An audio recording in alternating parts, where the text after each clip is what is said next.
we can feel like we're going to be annihilated and destroyed. So it is literally the Mm, most unpleasant human experience I think that we can have. And I went into the literature to see what other people were saying about this. And again, I couldn't really find anything in the literature either. mm, People were just mm, talking about shame, but what they weren't doing was describing that actually that shame is a process.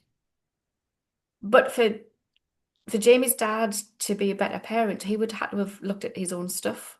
mm. And that's a very, very difficult thing to do. He would have to Yeah. have looked at his relationship with his dad, what his attachment injuries were, where his contained shame is, what does Mm, his contained shame tell him about him. So it's so much easier to say, well, actually everything was fine for me. It's this thing mm. over here. It's this phone device. It's this app.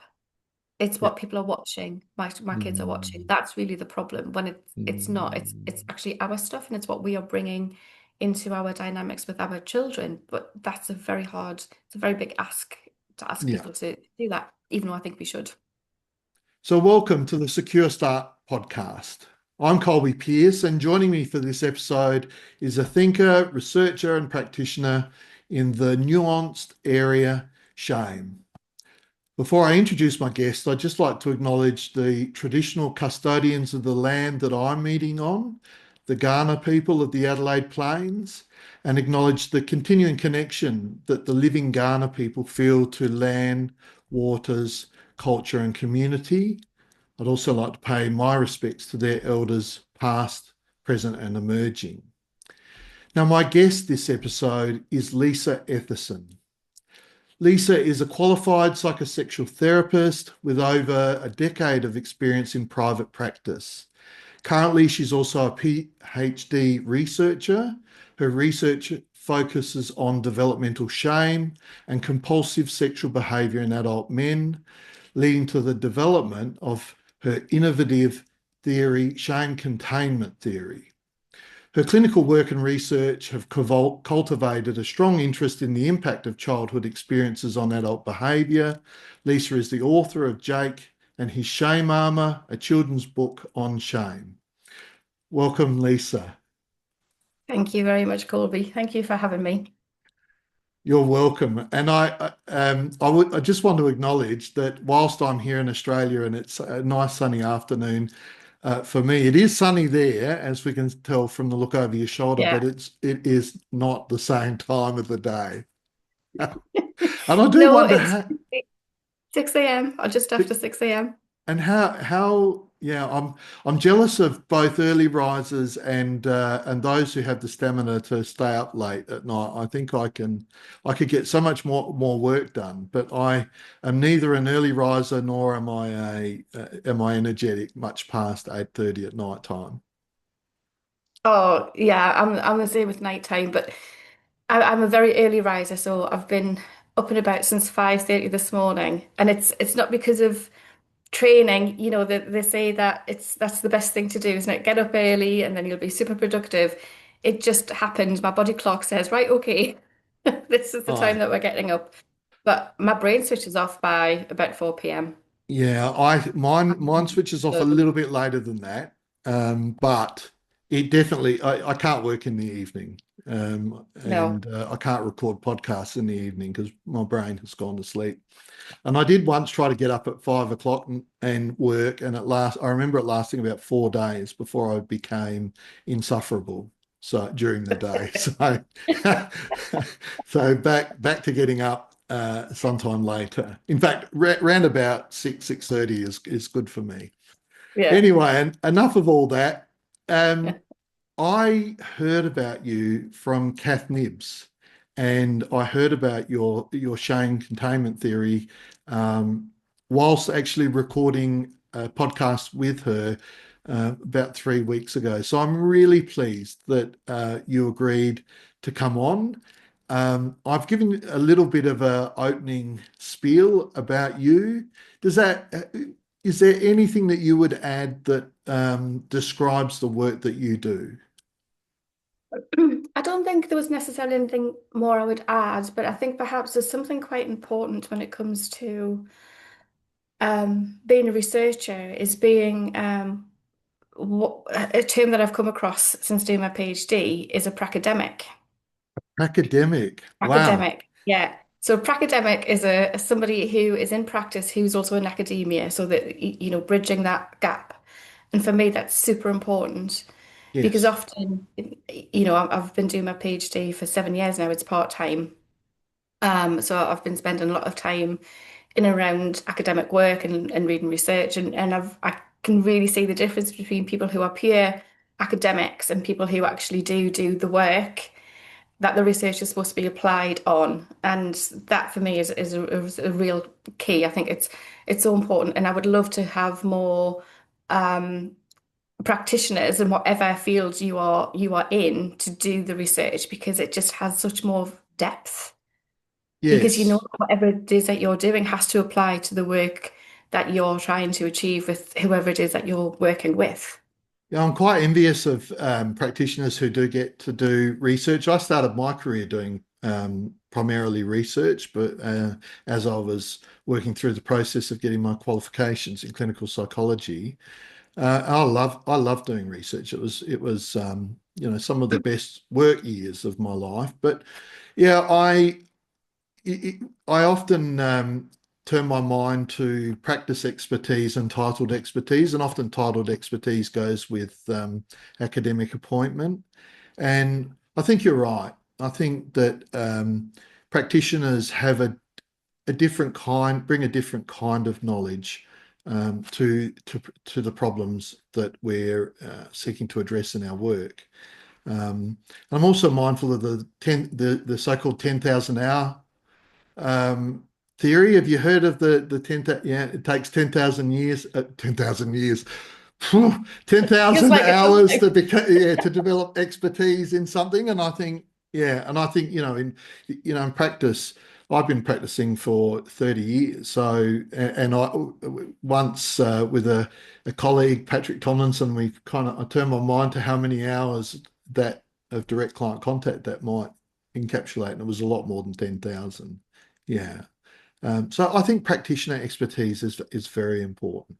And yeah, and if you're Yeah, lucky enough or fortunate enough to be able to go back into academia and research, then I think that that's doubly important.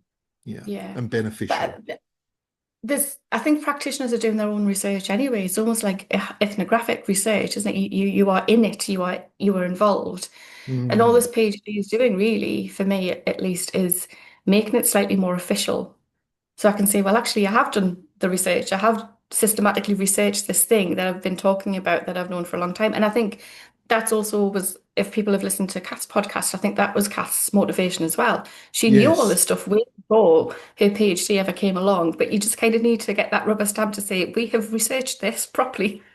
And if you've obviously listened to the podcast, and my Yeah, response to her was that I think of research as the scientific inquiry into things that we already believe to be true. yeah, And not always, but a lot of the time it is that. And you're right. Particularly practice over a long career, does is a fertile ground to develop a lot of knowledge and wisdom in your area of endeavor. Um, at least, I believe so, and I think that we need to hear more from experienced and expert practitioners. And that's really part of the reason why I started doing this podcast. A yeah, large part of the reason is because I wanted to provide a forum for expert practitioners, people who've worked in a field of endeavor for years and years, if not decades and decades, to be able to come on and share what they've learned through their work. Yeah. yeah. But no, you'll have to tell me off if I talk too much. Actually, just give me a look. But you can't kick me under the table, of course. You're on the other side of the world. That would be impressive. Um, yeah. So you've come on to talk about shame, and I guess my first question is what drew you to the work to looking into shame? I think this is, I don't think my experience is particularly unique. to me as to why I became interested because it was my own experience, which is often the Mm. way, isn't it? Something happens to us, Yeah. and I think, oh goodness, okay, yeah, I really need to take notice of this, which is basically what happened. So about maybe 10, 11, 12 years ago, I can't quite remember now.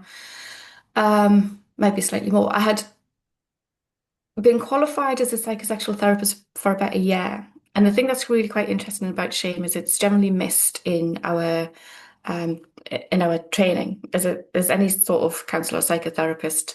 I believe social workers too. I'm busy training social workers in shame containment theory at the moment in the UK. Um, it's been notoriously missed from the conversation. Mm. Loads of things about anxiety. The conversations around trauma are fantastic, but there's just very, very little on shame. Um, and I had an event that happened to me, what I now call uncontained shame, an uncontained shame Mm. event, which is where all of my shame that I'd managed to successfully keep inside me and contain and not let necessary people see came out in one moment. And that moment was when I received a letter to say I was being investigated for something from a professional capacity for work. Mm. And uncontained shame is a very acute experience. It's what a lot of people define as shame. If you look at the literature, when people are talking about shame, they're talking about this. Mm. And it's a horrendous experience, and it's the thing that we want to avoid, but it can make us feel suicidal. It Mm. can make us feel we go into various different places with our nervous system, either panic, shut down, freeze, all of these different things can happen quite simultaneously, so kind of bouncing up and around our nervous system. Um, we can feel like we're going to be annihilated and destroyed. So it is literally the Mm. most unpleasant human experience I think that we can have. And this is Yes. the thing to me. So you have a very acute experience of that. Well, I did had a very acute experience of that for about maybe 24 to 48 hours, and then a more chronic experience of it, all in all, for about 2 weeks, until I Mm. received another letter to say the investigation had been completed, everything was fine, it was a mistake, all was good. And it was that moment that I felt like I was sort of let off the hook. I couldn't let myself off Mm. the hook because I was waiting to find out what my fate was going to be in Yeah. the hands of these unknown The people. regulators. Yeah. Yeah, it was just a horrendous experience, but it completely changed my Mm. life. Mm. Because what I was able to do from that experience is name shame for the first time. And I Hmm. was 40 at this point and I'd never been able to name shame. And another couple of things happened beyond that, which was the feeling that I had of uncontained shame was familiar to me. Hmm. I'd had it before, not to the extent that I had it then, and Yeah. touch wood, I've never had it to that extent since. That was a very unique experience.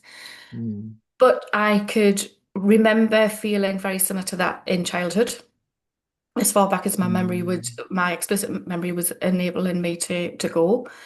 Um, but the thing that was more interesting for me was I recognized that I had set up my whole life with what I now call shame containment strategies. So shame Mm. containment strategies are the things that we do, think, feel, believe, behaviors, all sorts of things mixed up in there that prevent us from having these moments of uncontained shame. Mm. So that was the relationships that I was having, how I was in relationships, the work that I was doing, and how I applied myself to work. So having work as a shame containment strategy, and then suddenly something with that happened was utterly devastating. And what I Mm. wanted to do was work on the shame containment strategies because I recognized I didn't have I didn't use that language at that particular point in time. That's come from the theory. Um, but they were the things that I wanted to work on because they were starting to get in the way. I recognized that I wouldn't really take risks. I wouldn't put myself out there. I would keep myself very Mm. closed in because of the vulnerability of if I was to be attacked, if I Mm. was to be seen, my uncontained shame may present itself. Um, and so I tried a few therapists over here in the UK. Couldn't find anybody to help, couldn't find anyone who really fully understood what it was that I was talking Mm. about. Mm. Um, so then, as part of all of this, I was starting to recognize the same thing in my clients, the people that I was working with in psychosexual Mm. therapy. Mm. They were describing these moments of uncontained shame. I work the majority of people that I work with are men. Hmm. Um, and they were describing moments when maybe they'd been caught because their porn history had been discovered by a partner or something along those lines. And they would describe exactly the same feelings as what I had when I was also Yeah. uncontained, even though the circumstances were completely different. Mm. Um, and also recognizing that they also had their own shame containment strategies, but like I said, I still didn't necessarily have the full language of that Sure. at the time. And I went into the literature to see what other people were saying about this. And again, I couldn't really find anything in the literature either. Mm. People were just Mm. talking about shame, but what they weren't doing was describing that actually that shame is a process and we have different Yeah. parts and different elements of shame. They were just talking about they were just, name shame, but they were talking about different things, which was very, very confusing. So I couldn't Mm. find anything there. Mm. Um, so then I decided that actually what I needed to do then was to really understand this thing because clearly there was a gap. Hmm. And not only was I experiencing it, but other people around me were also experiencing it. And we're starting to see it in just my family and friends. It's almost one of those things that once you see it and once you know it, you can't unsee it. You just Yes. see it everywhere. Um, so then I embarked on a PhD, and the rest is history, I suppose. Um, Mm. and having to figure out my own stuff without really the aid of therapy, not because I'm reluctant to be in therapy, quite the opposite. I Mm. just hadn't been able to find anyone who could actually really understand what it was that I was trying to Yeah. explain and what it was that I needed to work through. Um, so I've had to sort of do that my own self by reading the literature and applying, being very reflective and like, oh, okay, yeah, I understand that actually that these are the things that were happening to me and shifting that. So Mm. what I've been able to do, um, in amongst all of that, is completely change my relationship with shame. And that's one of Mm. my biggest aims is to help people to change their relationship with shame. It's not about curing shame or letting go of shame, which is often what we see that the narratives that we have around shame. Mm. uh, Shame is a bad thing. shame is a bad thing, and it's Mm. not. Shame's a very good thing. We absolutely need shame. It's a very, Mm. very good feeling. It's a very Hmm. bad experience, and they are two completely different things. Yeah. Yeah. So, listening to you, I was thinking that um, you've developed shame containment theory, and I'll ask you a little bit more about the various components of the theory in a moment. Um, but you develop from your own experience and observations of others. And again, I'd like to ask you what you have found has been the reception for a theory that has been generated uh, in that way. Um, I mean, I've done something quite similar in my own work, and I did just getting back to our earlier comments about research. I think that um, there's probably a lot of theories that are developed through the developer having, their own personal experience, their observations of others, and their um, exploration of the relevant literature and their own exploration more generally. Yeah. Yeah. And then the research comes. If people are fortunate enough to do the PhDs and so forth, the research then comes that those theories that hang around are supported by that. But just before I get you to describe shame containment theory, and while I remember to ask, what have you found to be the way in which shame containment theory has been received? It's been overwhelmingly positive.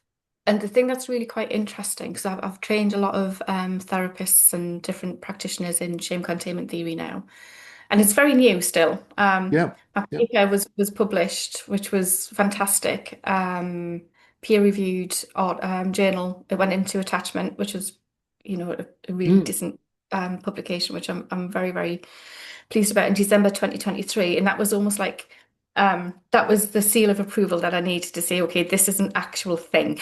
This yes, is a thing now. This yes, this is this is an entity in its own right. So it was a very Mm, big moment for me to get that paper published, that article. Um, and yeah, I've since trained a lot of people since then in shame containment theory. And the thing that's really mm, interesting is that, like I said, the feedback has been fantastic.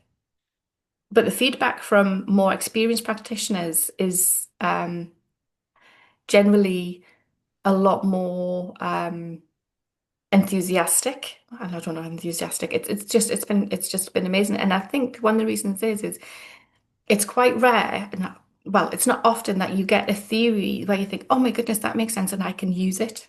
mm, I can yes. actually apply it directly to the people that I am working with. Mm, And I think because that doesn't happen very often, that's why the more seasoned practitioners, if you like, are taking it on board so readily. yeah. Whereas the people who are maybe newly qualified or the people who are still in training think, oh God, yeah, that's Mm, great, that makes a lot of sense. But mm. they don't know any different. They just No, think that this is it's something that another. you do. Yeah, it's Yeah. just another tool. Whereas Mm, the older but I mean more experienced practitioners are like, oh mm. wow, yeah, that's really something. And I recall reading in some of your material that when you looked at the literature, you did find that people talked about particular aspects of shame. You referred to Freud and Freud kind of dispensing with shame in favor of guilt. And you talked about Brene Brown and how she um, has managed shame. But it struck me that um, the literature talked about shame as a discrete construct, and I think that's the difference, isn't it? And you've already mentioned it that your shame containment theory is about shame as a process, and that there are different, it has different sides and aspects to it. Um, I wonder if you can give us a bit of a synopsis of shame containment A very, theory. very brief synopsis. Let me take up the whole podcast. Um, so from my perspective of shame containment theory, there's five components. And the first component is attachment injuries. And Mm. there was just something I was wanting to mention, really. Obviously, the your podcast is Secure Start, and you think about attachment and you think about child experiences. So why is an adult practitioner on your podcast? And it's because for me, everything comes from that place. Oh, It comes from attachment, it comes from childhood experiences. mm, So, you were talking to Kath, and I just think, well, I'm the person who, well, hopefully Kath presents people from getting to me, but if there isn't people like Kath around, then the other people who I do get to see, we can't mm, separate those two moments in time, can we? Childhood and adulthood. They're so entwined, they're still us. It's still us that's actually had these experiences. yes. Um, and that's one of the reasons why I spend so much time thinking about childhood when I'm with my clients is these are the reasons, Mm, if you're looking for answers, those answers are in your experiences in those yeah. moments of being a child. So the Mm. first part of I shame refer to containment, them, sorry, I was just going to say, I refer to them as enduring sensitivities. enduring sensitivities. Enduring, Oh, enduring enduring. sensitivity. Yeah. Yeah, Mm, yeah, yeah, that's a nice way to put it. Um, So we have these childhood experiences where we feel a disconnect in our attachment to our significant others, whether that be parents, caregivers, whoever it is, whoever those attachment figures are. And these attachment injuries can be very, very subtle. I think a lot of people think when we're talking about childhood experiences, we're talking about the capital T traumas, the big events. And when I'm mm, talking about attachment injuries and a sense of disconnect, I'm talking about unavailability, mm. uninterest, parents being distracted. Again, Kath was talking about parents on their phone. I For know me, it that was was, it gave me chills when she talked yeah, about the because three, it's the three so part family, the mother, yeah, exactly the parent, the child, and the and the divine. device. Mm, And it's so easy to create. This isn't about blame. It's just so easy to create these attachment injuries without us even realizing that this is what it mm, is that we're doing with the children that we are in care of. Um, So we have attachment injuries, and shame is a response to those attachment injuries. So we see shame as part of our attachment system. which is Hmm. why it's vital. So the idea of letting go and healing shame is like, no, no, no, because this is such an important part of us being able to survive. But Mm. what shame will do is, as a response to these attachment injuries, is it will get the child to modify their behavior so that the parent or the caregiver will want to reconnect back up with that child Hmm. so that the child looks attractive and valuable again. Because we have a sense of, as you'll know, children are narcissistic and I don't mean it as in personality disorder narcissistic, but Mm. the world has to revolve around them. So if there's a disconnect, the child will assume that it's something that they have done. Hmm. So therefore, they can modify their behavior to undo what it is. So there's a theorist called Helen Block Lewis. She calls that righting behavior. So shame Yep. really propels us into a position to right our behavior. Mm. How it's going to do that is by telling us that we are bad. So, that position of bad Mm. child, good parent. It's shame as the mechanism that Mm. puts us in that position so that we can then rescue ourselves from that position. Hmm. From there, we have, so from this shame response, we have shame scripts. So this is part of the thing that I call contained shame. So contained shame Mm. is we can sometimes call this trait shame as well. So this is starting to become our identity, who we think we are. So if we have enough Mm. attachment injuries, and if you think about how innocent an attachment injury can be from being distracted or not available, a child can have 10, 15 attachment injuries in a day, and they're having shame responses to each of those attachment injuries. That's Mm. a lot of shame response. Hmm. Um, so contained shame is that can be confused with what people are talking about with self-esteem, low self-worth. So these shame scripts, I'm bad, I'm not good enough, I'm useless, whatever it is that actually that shame response is telling us that we have to Mm. change. Um, because we generally don't have conversations around shame, we don't necessarily have adults around to help us with understanding what it is that's actually happening and why we have Yeah. these feelings of this Mm. internalized shame, if you like, um, that it stays stuck. It's got nowhere to go, can't really be expressed because if anyone was to see it, we're already in a place of vulnerability. If anyone was to see that we are bad, that we're no good, that um, we're unlovable, worthless, whatever it is, then we're definitely going to be abandoned. So Mm. shame is all about preventing us from being abandoned. That's why it's part of our attachment system. So we can't allow anyone to see this contained shame. So what we do is we create shame containment strategies, and they are the things that help us to prevent the contained shame from becoming uncontained and being seen. Hmm. So our shame containment strategies are, as I was saying before, behaviors. It can be thoughts, it can be attitudes, beliefs, it can be all sorts of different things. Mm. And we absolutely need shame containment strategies. We all need them as humans because shame is about helping us to be pro-social. It's how we function in society. So the example that I often use is a really good, helpful shame containment strategy is politeness. And Mm. as a British person, we're very up on our politeness. Yes. And it's basically just a shame containment strategy because it helps us, it allows us to function and not be ousted from the group and be seen in a positive way and not be rejected. Mm. So we all Mm. need shame containment strategies. The difficulty, as I was saying at the beginning with my experiences, when our shame containment strategies become life limiting rather than life enhancing. So being polite is a life enhancing shame containment strategy. Mm. Um, the uncontained shame, that is that very acute, extremely unpleasant, very, very painful experience of shame. And every Mm. time we have an attachment injury, we tend to move into a state of uncontained shame as a trauma response, basically. Mm. Um, and that's the thing that we're really trying to avoid. So I envision contained shame and uncontained shame as it like as a jack in the box. So we have our contained shame is held down by this lid. The lid are the shame Mm. containment strategies. Something happens with that lid, either the shame containment strategy fails or we just didn't put one in place because we didn't expect this Mm. thing to happen. Uncontained shame tends to erupt as a surprise, as a shock, a thing that we were not Mm. expecting at all. So the lid comes up, uncontained shame will literally explode out if it's a big enough uncontained shame experience.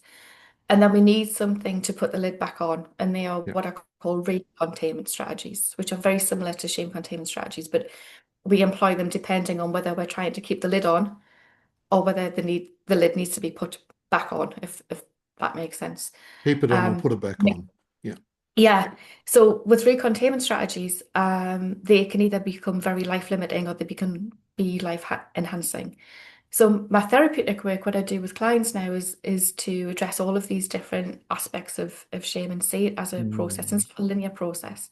So someone aroused um, for me, to me in therapy, it might be that they're recognize, well, again, they wouldn't have this language at this point, that there might be something going on for them, a shame containment strategy, which is starting to become life limiting. yeah. They've been avoiding relationships, they've been using a lot of porn Mm, to avoid the vulnerability of intimacy because that's much safer. But that mm, strategy is starting to get in the way and they want to do something different, for mm, example. Or it could be, as I was saying before, someone's been caught, their partner isn't very happy with their porn history or something along those lines. They're in a state mm, of uncontained shame at that point, and the therapy is used then to recontain that shame. So people present at all different parts of within that process. It's really not linear, but there is always a mm, starting point, and that starting point is always attachment injuries mm. from childhood. So that, yeah, in a nutshell, that's a very, very quick Thank you. And synopsis. it sounds insight oriented because I think I've either read somewhere or you've said that I think you are both. You've said it's. I wonder if therapy is about changing your relationship with shame. Yeah, And absolutely. yeah, and the thought that I was having as well was as you were describing it was, what a we all have shame. Shame is a process. We all have shame containment strategies and they're functional. Yeah, You're saying until they're not. And I was until trying then. to imagine, circumstances in which a person might seek um, a psychotherapeutic support in relation to their experiences. And you were saying they don't necessarily see it as shame and use that language, but what I'm hearing you say is that it often, from your point of view, has its basis in uncontained shame, which stems from um, early attachment injuries um, and shame containment strategies going awry, I guess, Yeah. so to speak. Yeah, and therapy is part of the um, recontainment process. But left to their own devices, what happens for people as part of trying to recontain their shame? What sort of things occur? It's interesting because I know that you mentioned adolescence with the conversation that you were having with Kathleen. I believe that was maybe something that you and I were going to talk about today because that's a brilliant example of that. Yeah, I was And leading there. right, okay. You know what So I say when I say to kids, you're supposed to say to me, get out of my head, Colby. It's rude to be in there, and I'm feeling have I like just been saying, set what are you up? doing? Reading my mind. We're supposed to be doing a podcast. Sorry, go on. Yes, I was leading that way towards, I wanted to ask you about adolescence Yeah. and what we saw happen in that show. And I am going to put the caveat in that, it isn't an outlier with the how that all Mm, of that experience was sort of played out. But one of the things that was amazing for me was I was just watching Shame Containment Theory throughout the whole series, particularly in episode 3, mm, which is yeah. when Jamie was talking to the psychologist.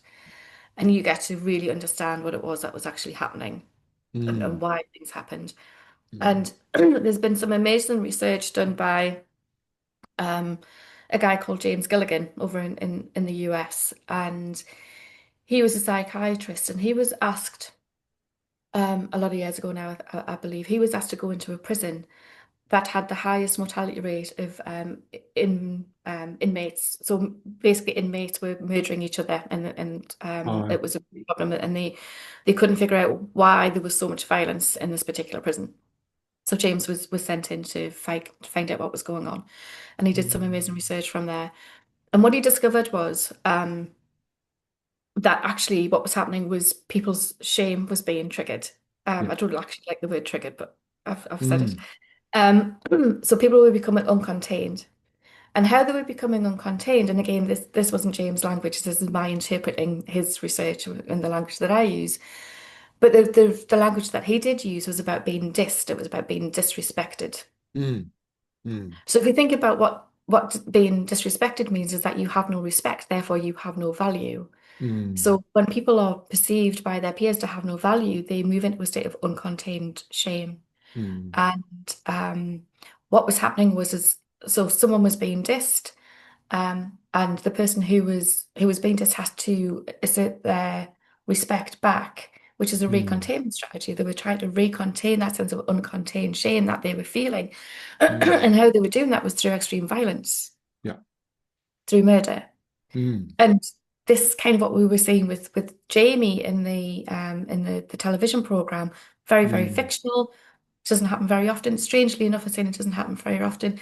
It did actually happen somewhere very local to me, Mm. about 25 miles away from where I live. Yeah. About 2 years ago, a young Mm. 15-year-old girl was murdered by her partner who was 17. Mm. And there's so many similarities with what was displayed in the TV program. So again, it's about the rejection, it's about the disrespect, it's about the all of that shame coming out that I am not okay and I need to Mm. do something with this feeling because that feeling is intolerable. Mm. And there's something similar happens as we understand it in gang violence, for example. It's Mm. a thing of disrespect. So really, it's about uncontained shame. Yeah. Um, and this is one of the reasons why, for me, uncontained shame needs to be looked at because those recontainment Mm. strategies that we have, they are very, very life limiting for everyone, for the victim, for the Mm. person who actually doesn't have any other ways of recontaining that shame. I also have another friend and colleague at the moment who's doing her PhD on shame and violence in men and aggression. Mm.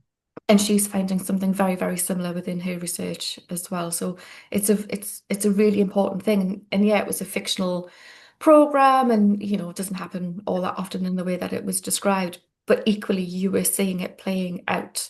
Yeah. What did That you Jamie. notice? What did you notice? So I noticed that for me the big thing wasn't necessarily the social media and the incel. That isn't necessarily how incels operate. That Right. as Cass said, of course he was celibate. He was the 13-year-old kid. Yes, that's right. He's not voluntary celibate. He's not deciding that Mm. that this is the lifestyle for him or this is the gang that he's going to be part of. That really wasn't the thing. It was more about his relationship with his dad. Mm. And it was about his dad's relationship with his dad. And you just got these little snippets of Mm. this stuff coming through about his dad's idea of masculinity and how for him in his childhood, if he deviated from that idea, then he was severely punished. He was beaten and he didn't want to do the same thing to his child. But that's his shame. His shame was still presenting itself. So when Jamie wasn't very good at football, it was his dad's shame that was coming up. Mm. It wasn't Jamie's, it was his dad's. And his Mm. dad was responding to Jamie in that particular way. I hope there's no spoilers here if people haven't watched the I did program feel or if like you have saying, watched the program. yeah, spoiler alert before, but Spoiler anyway, go ahead. alert. Um, yeah, so it was that relationship, and there was these real key statements. So it was about when Jamie was describing to the psychologist how his dad had turned away when he was playing football. You turn your face away, you can't stand. It's a sign Mm. of disgust and contempt to turn the face away. And that's very uncontaining for a child to have that happen. And in episode 4, Jamie's dad actually confirms that actually was the case. It wasn't Mm. Jamie just imagining that his dad was ashamed of him. His dad actually was ashamed of him. Mhm. And so it was more along those lines. That was the thing that really piqued my interest was that dynamic. Mm. And on And the social media, everyone was focusing on the social media stuff. And I'm like, no, there was mm. so much to this. And Dad was ashamed of himself Yeah. as well, yeah, for producing a son in this way. because of his history, because of the attachment injuries that mm, he had experienced from his mm, dad. So really what we're seeing is that intergenerational trauma, but that also looks very ordinary. So it's mm, back to this idea that intergenerational trauma or trauma isn't necessarily these big events. It's these moments of mm. disconnect are the Yeah. thing that for me is key. Yeah, the issue was in the show was of recontainment strategies was partly depicted in Dad's the way in which Dad in the show um, behaved and how he was described by his son in terms of the shed. Um, Yeah, exactly. yeah. Yeah, yeah. So if you think about that, so dad, there was just this underlying aggression from dad. So the destroying of the shed, or you saw him, Mm, um, being very angry when he was provoked by the kids when he was outside of the DIY store. There was lots mm, of aggression there. So and there was another key moment when he was talking to his wife, when his wife said to him, but Jamie's always had a temper, but so have you. So mm, there's just all of these little hints of their recontainment strategy as men, as males within that family was violence or mm, aggression, at least. Not yeah. necessarily violence, but certainly aggression. So Mm, when Jamie's being dissed by his dad, I still see that as disrespect, not being allowed to be who you are, not mm, being allowed to be your authentic self. The idea of having to be something else is quite disrespectful to yeah. you, but Yeah. also the shame of him being ashamed of his son and that uncontained Mm, shame that you would feel from that, as well as that being an attachment injury, but mm, then that being reinforced by the bullying and the things that were actually happening online. And one of the things that I'm very concerned about is when we focus on things like porn is a big thing at the moment, obviously with young people as it should be, and social media. If we just focus on those things, we're missing all of the stuff that's going on underneath, mm, which are things like how are we parenting? How are we creating good attachments? How are we repairing mm, attachments when that sense of mm, disconnect is broken? mm. It's not necessarily the social media stuff that's going on that might reinforce things, but that's not necessarily the genesis of where these things are Yeah. happening. And it really concerns me that we're really missing a trick if we just focus on these things external to us. They're easy targets, Yeah. and we can reassure ourselves that we think we know what's going on without really turning our mind to what is really going on for a young person who reacts in this way to um, yeah to the provocation. Yeah, Mm, and it's really difficult, isn't it? I think you're absolutely right. So if you just go back to adolescence, and just because it's a fictional story that everybody got to witness, or the people who've watched it have witnessed this. And by the Um, way, I was having the thought about spoilers, and I was thinking maybe we should get Netflix to sponsor this episode. I think it's a bit it's so early for that. rare that we have a, well, I don't know, I think it's a really good idea. It's so rare that we've had something that's generated so much conversation. And I think that's Yeah. the brilliant thing that it did. There's lots of things about it that were problematic, but the fact that it has created conversations is amazing. Mm, But for Jamie's dad to be a better parent, he would have to have looked at his own stuff. mm, And that's a very, very difficult thing to do. He would have to yeah. have looked at his relationship with his dad, what his attachment injuries were, where his contained shame is, what does Mm, his contained shame tell him about him. So it's so much easier to say, well, actually, everything was fine for me. It's this thing mm, over here. It's this phone device. It's this app. It's yeah. what people are watching. My kids are watching. Mm, That's really the problem. When it's not. It's mm, actually our stuff, and it's what we are bringing into our dynamics with our children. But that's a very hard. It's a very big ask to ask yeah. people to do that, even though I think we should. I think you're right. I was only talking about this issue this morning about when parents bring along a child to see a therapist, and the quickest way to scare them off is to ask them, well, about their own childhood and how it was for them when their parents were not happy with some aspect of their behavior. Yeah, very Yeah, difficult. yeah. You've just given me a brilliant idea for one of the books in the book series. Sorry. Well, I can't quite. I mean, it is the cornerstone of a certain theoretical approach that the name of which escapes me just at the moment. But it was quite prevalent here in some of our services. Um, yeah, within the last 20 years. Yeah, Hmm. yeah.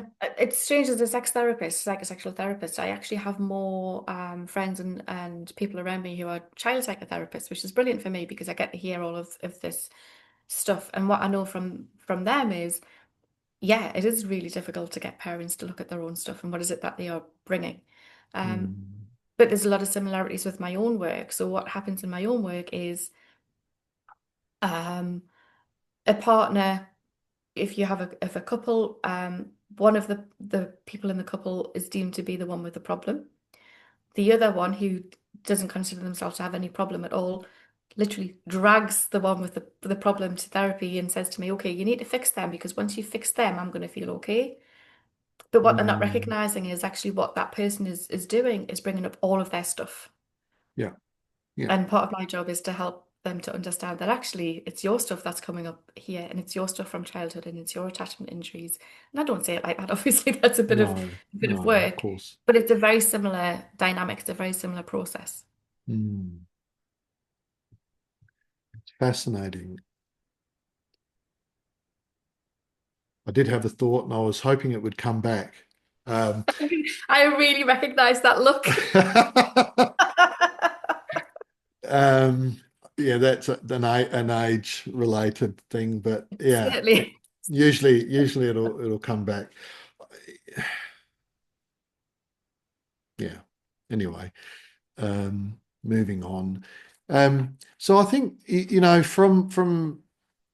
I think people will take home, you know, certain messages from the TV show Adolescence, but I wonder what you think would be the better take home messages for parents in particular, who watch. This is going to be a bit of an unfair question, double-barreled, unfair. Take home messages, I guess, from what was portrayed from a shame perspective in the show Adolescence, and what you think professionals should take away from our conversation and from shame containment theory in their work. I think if I start with professionals first, that's probably the easiest one to answer, really. I Mm. think there's something about recognizing that shame is there for all all humans. Mm. And there's a quite an interesting idea which makes sense to me that even people who are present as shameless are so full of shame that they are the people who have to disavow or bypass or avoid. These are various different terms that are used within the shame literature to not feel their shame. Mm. And so, yeah, there's something quite important about people who present as being shameless and what it is that's going on for them. Yeah. So even within those dynamics, we will still be seeing shame.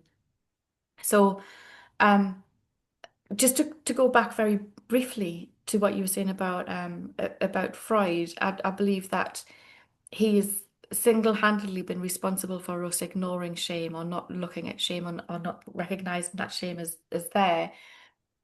We suspect it may be because he was so full of shame that he had to do exactly that. He had to just avoid his shame entirely. So guilt was a much easier thing for him Maybe. to spend time with. And that's been the legacy of psychoanalysis, which has then been the legacy of most other things that we do with regards mental health. Um, so it's about recognizing that because shame is a human emotion, which is quite different from trauma. Not everyone has had trauma experiences, but everyone will experience shame because we're supposed to. Mm. That shame will be there for their clients in some way, shape, or form. And one of the Mm. things that shame containment theory does is it brings a language that we've never really had before, to the extent of being able to recognize these different components of shame, these different parts of shame, rather than people just talking about shame. Yeah. And then me, Yeah. when I'm looking at the literature, thinking, well, but which part of shame are you actually thinking about then? Because contained shame is Mm. very, very different from uncontained shame. Then Yeah. you have all the strategies to try and manage all of these things. Um, Mm. so I think for professionals, it's about if you've got people who are stuck, or if you've got people who don't feel like they're I don't really like the word resistance, but just to use it to make it make sense in this context. If you're perhaps given a suggestion about something and they're just really reluctant to take that suggestion on board, it's because that's a shame containment strategy Mm. and they can't allow themselves to let go of that shame containment strategy just yet. So Yeah. in things when there's an impasse, it's often shame that's there. Shame will Mm. get people into the room. Shame will get people out of the room as Yes. well. It's just present the whole time. Mm. And we're really missing a trick if we're not looking Mm. at shame. Yeah. Yeah. Um, and even things like with anxiety, there was a guy called Wormser, Leon Wormser, who coined the phrase shame anxiety. So shame Mm. anxiety is the anxiety that we are going to feel. Sorry, it's the anxiety that we feel of the impending shame Yeah. that's going to Yeah. come when we do a certain thing. So speaking on stage, we might feel a lot of Mm. anxiety, but really what we're worried about is the shame that's going to come when we trip Mm. over or when someone tells us that our presentation was terrible. We were bad and inadequate at what we were Exactly. doing. Yeah. So even in anxiety, generally what's going on is shame. So we need to Mm. just take so much more notice of where the shame is and what Mm. is actually playing out. Mm. Um, so I think for parents, the key messages I think for me would be about thinking about what is it that we are doing that might cause an attachment injury in a child, considering that my research is indicating that the biggest sources of attachment injuries are uninterest and unavailability. And again, this Mm. isn't about blaming parents because there's a lot of parents who have to be unavailable because they're having to work. We're in a very, very different position these days. Mums are working and rightly so, Mm. they should be Mm. allowed to have that career. But how are they managing that so that the child does still feel connected Yeah. somehow? Or if there is a disconnect, if there is a rupture, how are people repairing that rupture? Mm. This is a Mm. relatively new thing to be talking about. I think certainly people of my generation, and I should suspect yours as well, Mm. Colby, our parents weren't taught anything about about repairs and Mm. ruptures. We were just told off and that was it. Mm. So Mm. that child is us as children, where they're just left in the state of uncontained shame because we don't know why we've just been told Mm. off Yeah. without that explanation, without that ability to reconnect. And about Mm. how a lot of the stuff that's going on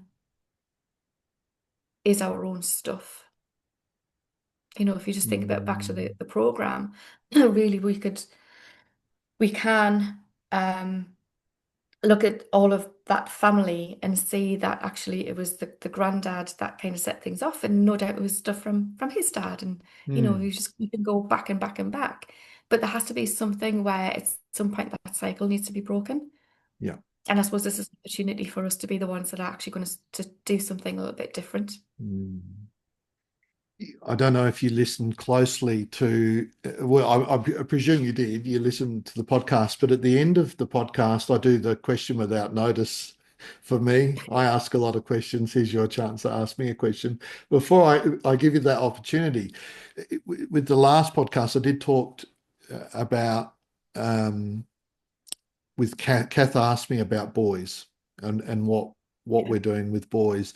And having spoken to you now, I think that and use and thinking about what at least what I said in that conversation, as well as what Kath said, through the lens of shame, it strikes me that one of the things that we need to be concerned about. I basically, to simplify the issue, where are we going wrong with our boys? I simplified it down to we're not showing that we're proud of them. We're not showing enough pride in boys and in their competencies and their achievements, and we're very concerned about our boys. And in talking to you, I wonder whether a lot of that um, is manifests as attachment injuries for our boys. yeah. Yeah, absolutely. And because we are, there is significant concern, perhaps misdirected, but significant concern about boys. And yeah, if people want to hear more about my thoughts about that, they should listen to the podcast with Kath. But this was what left my mind earlier and has come back. I was thinking about masculinity amongst men, or boys and men, as a shame containment strategy, and how in our society there is such a reaction to people like Andrew Tate and others who are. I mean, Andrew Tate irritates me as well. I have to say, just in the way he communicates. But it's not just him. There is this whole, the what do they call it, the man verse or something like that. But anyway, there's Oh, a the whole manosphere.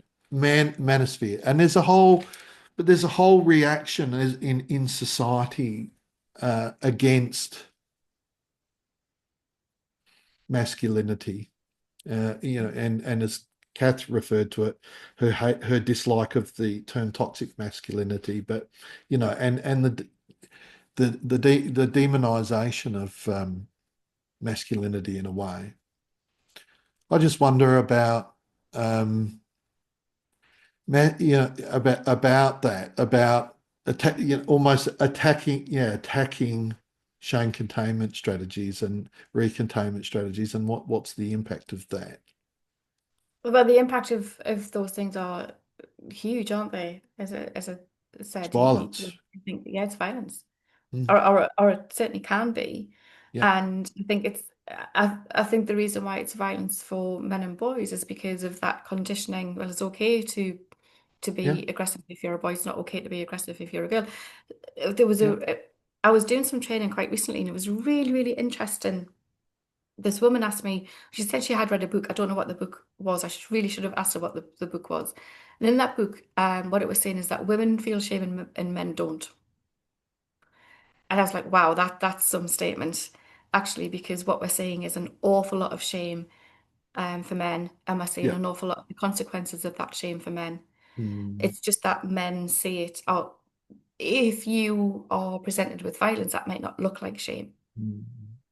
Yeah, and I guess where we landed when in that part of the conversation is my strong view that the way certain social forces and agendas are going in relation to masculinity and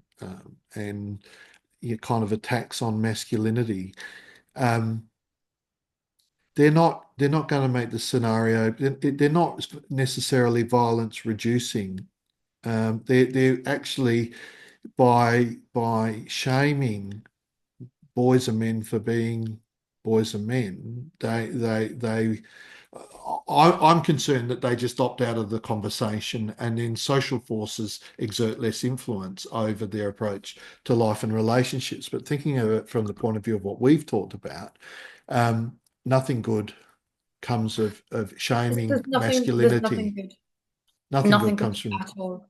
yeah. No, because if you are feeling shame because of who you are, Mm, so being male, mask, I'm wary that that's very binary in the way that I'm talking here, but for the yep. sake of the conversation, that is the thing that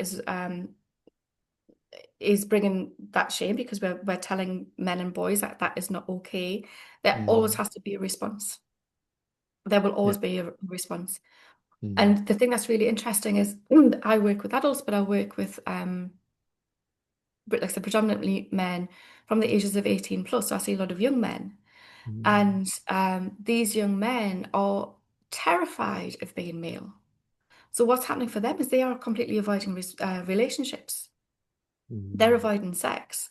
They are the people who are going to porn because that is a safer place to be, because then they don't actually have to worry about what anybody thinks about them. So mm, they're not in relationships and they're watching porn. These are the people who would be classed as being sex or porn addicted or have compulsive sexual behavior. They haven't. mm, They're in a state of fear of being who they are because they're worried about the mm, consequences, because they're mm, reading all this stuff online and they're being told categorically that them being male, mask is not okay. Yeah. And then you have the likes of Andrew Tate at the very, very opposite end of the spectrum, very extreme. To me, he's just one big Mm, walking shame containment strategy or mm. recontainment strategy, depending on where Yeah. his uncontained shame is. Because he also has to have a response. So the reason Mm, why for me that Andrew Tate is so attractive is because young boys need a response. They mm. need to move away from their shame Yeah. because that's the most intolerable place that we can be. Yeah. So this is what I mean. They have to be responsive. They're either going to withdraw or they're going to attack. Yeah. Yeah. Yeah. It's absolutely fascinating. Thank you for that. Um, it's your turn now. If you'd like to, and I'll try and be quicker. I'm not sure what else you got on today, but it was quite a long conversation when Kath I, asked me I was last week. I'm not sure if I did have a question, but I think you may have answered it. My question is a very, very broad question. Is And it might be similar to maybe what Kath did ask you actually. What do you think is the biggest issue that we're missing? With boys, And that's not necessarily, no, not necessarily oh, for boys, for young people. young people. As I said when I was on with Kath, we should do a three-way podcast because we talked a lot about it. I always pride myself with being able to answer questions without notice. What's the biggest thing? Look, I would have said before reading and speaking to you, and I'll still say it because, my thoughts are my Mm, thoughts. absolutely. I would say the role of worthiness, self-worth, Mhm. beliefs around self-worth, adequacy, and competency, the role of attachment beliefs and how Yeah. they are the rudder. I'm not very binary about them. I see attachment as a continuum. I think even I've seen some of the most attachment disordered kids you could see, most disordered kids with grotesque attachment histories that you could see. Um, and I've seen times when those young people approach life and relationships in a positive and pro-social way, but their enduring sensitivities are such that they're often, I'm going to use the word now, triggered to head back down to that very, Mhm. yeah. So I think um, I would have said um, we need to be very careful with people's felt sense of self-worth. Yeah. And there's a Yeah, long I conversation that we could have about that. but I should imagine that the conclusion of that conversation is we're actually saying the same thing. Yes, I think so. Mhm. Mm. It's interesting. I'll just say this very, very briefly, but my husband is 62 now, and if you see it, if watch any of the videos that I have available online, it's a conversation between Rob and I, and um, he had a very, very difficult childhood, lots of trauma, and lots of therapy and various different things. And it wasn't until he started to look at his shame that things started to really shift and change for him. But the most difficult part of that process was understanding and acknowledging and feeling his lack of self-worth. Yeah, yeah. I think they're the same and different. Like what's going through my head is that shame is the insult, self-worth is the out is the or a lack of worthlessness is the outcome. That's how I'm kind of processing it in my head at the moment. Yeah. Yeah. So how I would say that is so I don't say shame as a wound, I say shame as a response. The attachment injury is the Mm, wound. Shame is a yes. response to that. And part of that response is that sense of um, low self-esteem, low self-worth, just not being Mm, valuable at all. And for me, there's something about value. being valuable enough that someone was going to take care Just being of us, enough. Mm. just being enough. Yeah. Yeah. And going back to adolescence, that's the thing for Jamie. He was never Mm. felt as being enough. No, no, no. And these are these early attachment injuries, I refer. I think we in my area of work in child safeguarding and out of home care and therapeutic intervention with deeply hurt and troubled children, we imagine that somehow, not me, but there is a thought that we can fix what's happened. I think we need to understand what's happened, and we need to understand that there'll be enduring sensitivities, and we need to, yeah, in the focus of my work is strengthening worth, felt worth, Yeah. believed in worth, to compensate for, yeah, for the ongoing impacts of shame. Because we don't, yeah, I would even, this conversation could go on and on, but I would dare say that that improvements in felt sense of self-worth probably positively, I wonder if they positively impact one's capacity to not go into a shame, into an uncontained shame space. Absolutely. Yeah, yeah. Mm. So one of the things that what you're describing is the work that I would do on the contained shame. Let's look at the Yeah. contained shame and change those scripts and Mm. change that idea and bring in the reality in, because all shame scripts have to be believed, but they're not based in any truth. They're responses that we needed to keep ourselves as safe as possible. So my work with adults when they've had these experiences, let's change this contained shame and help you to express that. And then what you find is that some shame containment strategies just naturally drift away because they're not needed anymore. Mm. But also there's less contained shame to be uncontained. So we experience Mm. uncontained shame a lot less often. Yeah. The big Yeah. events that I experience, people generally experience those maybe once, twice, three times in a lifetime. We don't experience those Mm. very often because we have such good shame containment strategies. Yeah. So that is part of the process. That's the part of the therapeutic process, Mm. is to start changing your relationships with all of those different components of shame. And that's Mm. our changing our relationship with shame. We need uncontained shame because that's the stuff that keeps us pro-social. So if you were to leave this podcast, go outside and smack someone in the face, you're going to feel uncontained shame. Yeah. Knowing that you would prevents you from doing that. So we need uncontained shame because Mm. when we understand it properly and when we work with it, that's the stuff that's our conscience. That's the stuff that tells us not okay to do that thing.